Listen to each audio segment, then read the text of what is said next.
Maharashtra state board का 12th examination जो कि 2025 में कंडक्ट होने वाला है। तो बेसिकली जो इसका डेट होगा, देखिए, वो होगा 1 अप्रैल में आपके एबीटी होते हैं, एंड देन उसके बाद 21 से आपके बोर्ड एग्जाम स्टार्ट हो जाते हैं, जो कि ये प्रीवियस 2 ईयर से यही डेट चलता है। ठीक है, तो इस बार का क्या होगा तो उसके बारे में हम बाद में डिस्कस करेंगे। लेकिन आज का जो वीडियो है, जैसे कि आपने थंबनेल देख लिया है, कि ये प्राइवेट वाले बच्चे जो हैं जिनका एडमिशन 12th में नहीं हुआ है, या जो बच्चे 12th में कॉलेज या रेगुलर जाके अपने एजुकेशन को कंप्लीट नहीं करना चाहते, तो उन्होंने 12th बोर्ड प्राइवेट से लेना ना डिसाइड किया है।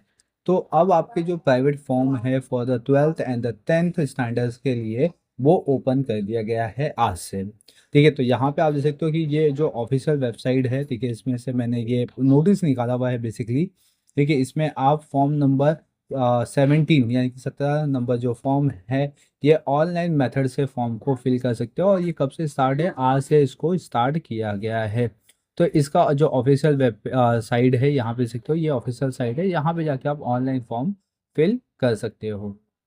ठीक है, तो इसमें आते हैं हम लोग, नीचे आते हैं इसके और देखते हैं कि इसमें डेट क्या दिया हुआ है। जैसे कि फर्स्ट यहाँ पे आप देख सकते हो कि ये ऑनलाइन फॉर्म आपको फिलअप करना है 17 से लेके, सॉरी 13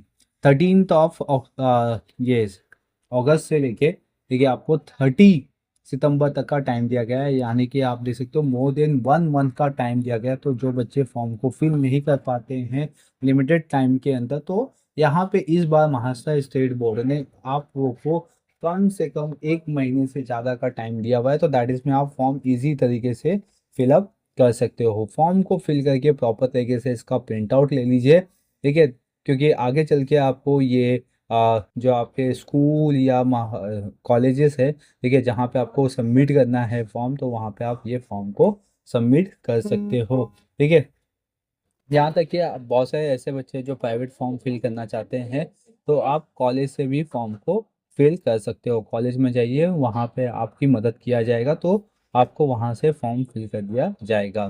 ठीक है, तो जो बच्चे जैसे कि 12th में हैं, जिन्होंने 11th अपना कंप्लीट किया या 11th भी कंप्लीट नहीं किया, तो 1 ईयर का गैप सर्टिफिकेट आपके पास होना चाहिए। और आपने जहाँ से 10th कंप्लीट किया है उस कॉलेज में पता कीजिए कि आपका 12th होता है या नहीं होता, मतलब स्कूल में 12th होता है या नहीं होता, क्योंकि बहुत सारे स्कूल जो होते हैं वो 10th तक ही होते हैं। उसके बाद आगे के जो 11th 12th है वो कंडक्ट नहीं किए जाते उस कॉलेजेस के अंदर।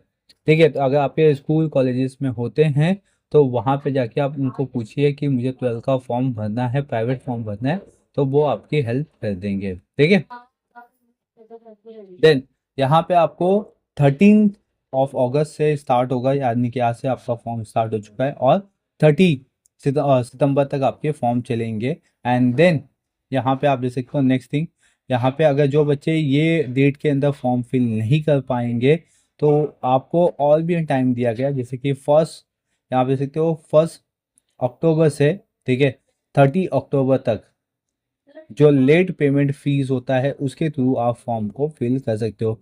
किसी इमरजेंसी की वजह से आप ये डेट में फॉर्म फिल नहीं कर पा रहे हो, कहीं पे आप बाहर हो, क्योंकि आउट ऑफ मुंबई हो, फिर भी आप फॉर्म को फिल नहीं कर पा रहे हो किसी रीज़न से, तो यहाँ पे अगर आप अक्टूबर मंथ पे आ जाते हो, रिटर्न कर लेते हो, या कोई आपकी इमरजेंसी है जिसकी वजह से आपके पास फीस नहीं हो पा रहा है, तो या कोई और भी अदर रीजंस हो सकते हैं, तो आप अक्टूबर मंथ में, आपको पूरा 1 महीने का टाइम दिया गया है, तो आप अक्टूबर मंथ में भी फॉर्म फिल कर सकते हो। लेकिन इसके ऊपर आपको कुछ एक्स्ट्रा फीस देना पड़ेगा, जिसको बोलते हैं विलंब शुल्क, यानी कि लेट पेमेंट फीस आपको यहाँ पे चार्ज किया जाएगा। तो जो लेट पेमेंट फीस होता है वो अराउंड 100 या 150 के आसपास होगा। ठीक है, तो वो आपको बता दिया जाएगा।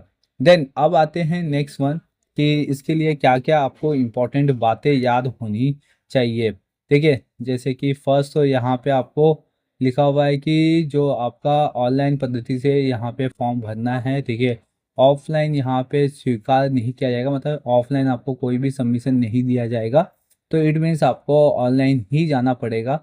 पॉइंट नंबर 4 के अंदर आपको सेलेक्ट करना होगा कि आप कौन से स्ट्रीम में जाने वाले हो। ठीक है, आर्ट साइंस कॉमर्स है, तो ये 12 के बेसिस पे है यहाँ पे। तो यहाँ पे आपको सेलेक्ट करना पड़ेगा, राइट, और आपका लैंग्वेज सेलेक्ट करना पड़ेगा, आप किस लैंग्वेज में अपने आंसर्स देना चाहते हो, मतलब कि जो आप बोर्ड में एग्ज़ाम दोगे तो वो हिंदी, इंग्लिश, मराठी या जो भी अदर लैंग्वेज है तो किस पे देना चाहोगे, तो माध्यम भी लिखना होगा यहाँ पे। तो बेसिकली ये आपको प्रॉपर तरीके से फिलअप करना पड़ेगा, मतलब फॉर्म में आपको वो सब ऑप्शन दिए रहेंगे सेलेक्ट करने के लिए, ठीक है। यहाँ पे फिर लिखा हुआ है 5th में कि आपको ये साइड दिया गया है, इसी साइड पे जाके आपको फॉर्म को फिल करना है, ठीक है। इसमें इसमें जो भी आपको सूचना दी जाएगी, ठीक है, फॉर्म फिलअप करने के लिए, वो मराठी या तो इंग्लिश में उपलब्ध है, यानी कि वहाँ पे दी गई है। या तो आप मराठी में रीड करके समझ सकते हो या तो आपको इंग्लिश में भी दिया गया है। फॉर्म भरते समय आपको क्या क्या याद रखना है, जैसे कि आपको क्या क्या डॉक्यूमेंट चाहिए। पहले तो आपको एलसी चाहिए, ठीक है। ये तो आपको कंपलसरी कि आपने स्कूल कॉलेज छोड़ा हुआ है तो आपके पास एलसी होना ही चाहिए। एंड देन फिर या तो आपके पास कोई गैजेट है, मतलब आपके पास ये नहीं है, एलसी नहीं है, तो आपके पास या तो गैजेट होगा तो गैजेट भी चलेगा, ठीक है।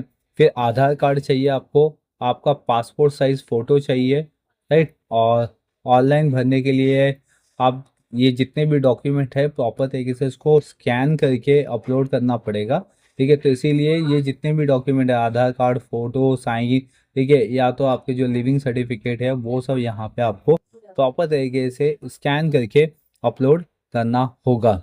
चलो, नेक्स्ट थिंग अभी आते हैं, फिर आपको क्या करना है कि आप मोबाइल से भी फिल कर सकते हो या मोबाइल के थ्रू भी आप इसको स्कैन करके प्रॉपर तरीके से पीडीएफ फॉर्मेट में लिख सकते हो, बाद में इसको फिर अपलोड कर सकते हो, ठीक है। अगर स्कैनर है तो बहुत ही अच्छा है, नहीं है तो मोबाइल से फ़ोटो निकाल उसको पीडीएफ में कन्वर्ट करके, और ऐसे बहुत सारे ऐप है जो आपको प्ले स्टोर पे मिल जाएगा, जो आपको सीधा पीडीएफ में कन्वर्ट करके देते हैं। देन नेक्स्ट थिंग कि आपका आपके पास आपका मोबाइल नंबर होना चाहिए और ईमेल आईडी होना चाहिए, वो भी एकदम प्रॉपर तरीके से होना चाहिए, ताकि जो भी नोटिफिकेशन आए वो आपके मेल और ईमेल आईडी पे होना चाहिए। अगर आपका नहीं है तो आपके घर में जिसका भी होगा उसका भी आप दे सकते हो। बस उस पर कैसा होना चाहिए कि वो मोबाइल नंबर और वो ईमेल आईडी एक्टिव होना चाहिए, ठीक है। देन 8 पॉइंट पे यहाँ पे लिखा हुआ है कि आपका प्रिंट आउट लेके रखना है, जो भी आप फॉर्म फिल करते हैं तो प्रॉपर फॉर्म फिलअप हो जाने के बाद आपको क्या करना है, उसके अंदर प्रिंट आउट लेके उसको रखना है, ताकि आने वाले टाइम में आपको कोई भी दिक्कत ना हो, ठीक है। एंड यहाँ पे 9 देखते हैं कि जो विद्यार्थी ने अर्ज किया हुआ है, यानी कि रजिस्ट्रेशन किया हुआ है, ऑनलाइन रजिस्ट्रेशन किया हुआ है, तो उसका शुल्क यानी कि जो फीस है वो भी आपको जमा करनी पड़ेगी, और जब जमा करोगे तो आपको उसका रिसिप्ट भी मिलेगा, तो वो भी आपको प्रिंट लेके रखना है, ठीक है। और जो आपके उच्च माध्यमिक शाला यानी कि कॉलेजेस है, वहाँ पे आपको जाके सबमिट करना पड़ेगा। या अगर आप स्कूल कॉलेज में जाके अपना फॉर्म फिलअप करवाए तो आपको ज़्यादा दिक्कत नहीं आएगी, मतलब आप घर बैठे बैठे भी उसको फॉर्म को फिल कर सकते हो, लेकिन आप कॉलेज में भी जाके फॉर्म को फिल कर सकते हो, बहुत सारे कॉलेज फॉर्म फिल करके भी देती है, ठीक है। यहाँ पे 10th है, इसमें फीस दे सकते हो, यहाँ पे फीस दे दिया गया है कि आपका जो फीस लगेगा वो 600 फीस लगेगा, और 100 रुपीज़ आपका प्रोसेसिंग फीस लगेगा, यानी कि टोटल हो गया यहाँ पे 700 का आपको फीस लगेगा, ठीक है। और अगर आप विलम्ब शुल्क प्रति विद्यार्थी जाते हो, यानी कि अगर आप लेट पेमेंट फीस के अंडर में जाते हो, यानी कि अक्टूबर 1 को फॉर्म फिल करते हो, तो आपको 25 रुपया यहाँ पे लेट पेमेंट फीस देना पड़ेगा। तो दैट इज़ में आपका टोटल यहाँ पे हो जाएगा 725 रुपीज़ लेट पेमेंट फीस के साथ। अगर आप लेट पेमेंट नहीं कर रहे हो, आप पहले ही फॉर्म फिल कर रहे हो, तो आपको 700 का टोटल फीस देना पड़ेगा, ठीक है। तो ये यहाँ पे बेसिकली प्रोसेस दिया गया है, तो 600 प्लस आपका 100 रुपीज़ लगेगा प्रोसेसिंग के लिए, ओके।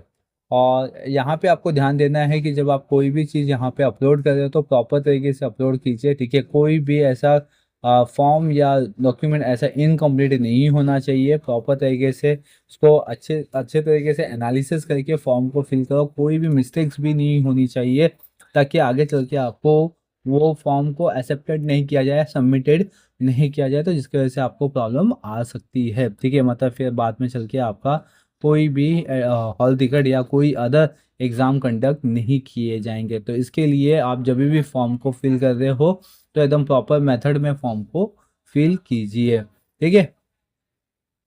एंड देन बेसिकली देखा जाए तो ये मेन आपके कॉन्सेप्ट है, जहाँ पे आपको मैंने बता दिया कि आपका फ़ीस क्या होगा, आपको फॉर्म के लिए क्या-क्या डॉक्यूमेंट लगेंगे, ठीक है?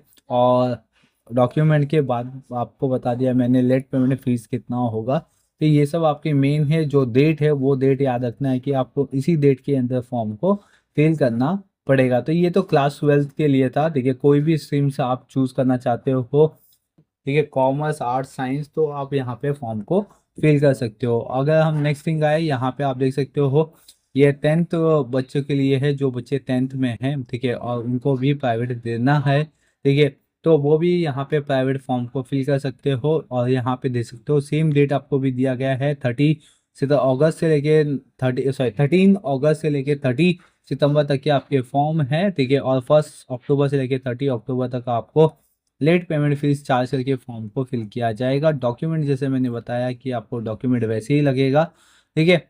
जैसे कि इसमें आपका क्या क्या इंपॉर्टेंट है, जैसे बताया कि इन्फॉर्मेशन जो भी होगी वो आपको मराठी या इंग्लिश में दी जाएगी। आप जब से स्कूल छोड़े हो तब आपका लिविंग सर्टिफिकेट होगा, लिविंग सर्टिफिकेट नहीं होगा तो आपके पास गैजेट होगा, ठीक है। आधार कार्ड इधर पे कंपलसरी है, खुद का पासपोर्ट साइज फ़ोटो चाहिए। ऑनलाइन मेथड में ये फॉर्म को फिल करना है, ऑफलाइन मेथड में इसको एक्सेप्टेड नहीं किया जाएगा, ठीक है। और जो भी आपके डॉक्यूमेंट है प्रॉपर तरीके से आप स्कैन करके ले सकते हो, या तो मोबाइल के थ्रू भी आप स्कैन करके पीडीएफ फॉर्मेट में कन्वर्ट करके इसको अपलोड कर सकते हो। फॉर्म को फिल करने के बाद इसका प्रिंट आउट ले लीजिए। अगर आप फीस पे कर रहे हो, ऑब्वियसली फीस तो पे करनी पड़ेगा, अगर आप फीस यहाँ पे जमा कर रहे हो तो उसका भी आपको प्रिंट आउट लेके अपने पास रखना है, ठीक है। और जो बच्चे 10th के हैं तो उनको बता दो कि उनका जो रजिस्ट्रेशन फीस होगा वो 1000 होगा, और प्रोसेसिंग जो फीस होगी वो 100 रुपीज़ होगी, यानी कि 1100 रुपीज़ आपकी टोटल फीस होगी। अगर आप यहाँ पे लेट करते हो तो आपको 100 रुपीज़ का लेट पेमेंट फीस चार्ज किया जाएगा, ठीक है। तो ये पूरा आपको प्रोसेस दिया गया है यहाँ पे। तो ये 10th का मैंने बता दिया आपको फीस कितना लगेगा, और 12th का कितना फीस यहाँ पे लगेगा, ठीक है। तो आज से आप अपने फॉर्म को फिल कर सकते हो। ये जो वेबसाइट है, ठीक है, उसका लिंक मैं आपको डिस्क्रिप्शन बॉक्स में दे दूंगा, आप वहाँ पे जाके फॉर्म को फिल कर सकते हो। या तो मेरा जो नेक्स्ट वीडियो होगा मैं आपको बताऊंगा कि फॉर्म किस तरीके से फिल करना चाहिए, तो इसलिए मैं अभी घाई नहीं करूँगा फॉर्म को फिलअप करने के लिए, क्योंकि अपने पास टाइम है। पहले हम इस वेबसाइट को समझ लेंगे कि किस तरीके से इसमें क्या क्या प्रोसेस है, स्टेप्स इन्वॉल्वमेंट है, तो उसके अकॉर्डिंग ही फॉर्म्स को फिल करेंगे। क्योंकि आपके पास टोटल 1 मंथ से ज़्यादा का टाइम है, तो इट मीन्स कि आपको जो भी फॉर्म फिल करना है एकदम प्रॉपर मेथड में फॉर्म को फिल करना पड़ेगा, ठीक है। तो अगर आपने घाई कर दिया फॉर्म फिलअप में, कोई मिस्टेक हो गई है, तो फिर आपका पैसा भी जाएगा और फॉर्म भी जाएगा, ठीक है। तो इसके लिए सोच समझ के आराम से फॉर्म को फिल करना है, जिसमें आपको कोई भी परेशानी या कोई दिक्कत ना आए। तो इसलिए मैं थोड़ा सा लेट यहाँ मतलब टाइम लूँगा मैं फॉर्म को फिलअप करने के लिए। तो जो आपके वीडियोज़ होंगे, ठीक है, वो मैं बाद में बताऊँगा आपको कि फॉर्म किस तरीके से फिल करना है। अगर इसके रिगार्डिंग कोई डाउट है तो डेफिनेटली आप मुझे कमेंट सेक्शन में कमेंट करके पूछ सकते हो। और चैनल पे पहली बार है, चैनल को सब्सक्राइब नहीं किया तो चैनल को जरूर सब्सक्राइब कीजिए। Thank you for watching.